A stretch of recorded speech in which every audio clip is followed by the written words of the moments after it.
So I had actually been out of school for about a year working freelance, and I was working with an organization called Meridian Hill Pictures. It's an independent documentary production company here in DC. That's how I found Devex. They had sent along, there was a need for a shoot here in DC, a videographer here in DC. We talked about perhaps working some freelance gigs, and then it turned into a fellowship actually. So again, it was kind of a 6-month stipend position.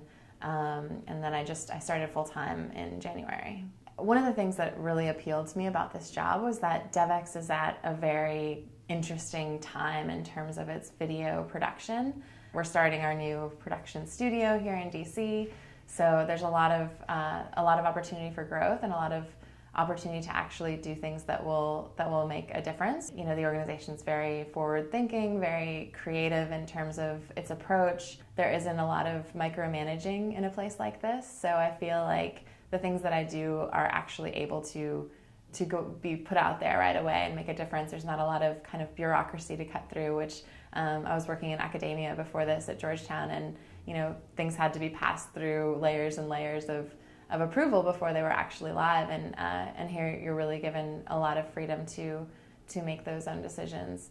I think another thing that really excites me about the position is just learning more about international development. It's a space that I was not familiar with when I got the position, and it's a wonderful organization to introduce you to the space because we interact with international development professionals on all different levels. So you know, from the public or the private sector partnerships to different NGOs and nonprofits, I just feel like I'm really getting a good sense of the lay of the land and learning a lot in that regard, which is part of the reason that I was interested in video and to begin with, is that I feel like it's a medium, working in that medium, working in documentary, working in storytelling allows you to continue to learn, you know, about lots of different topics. So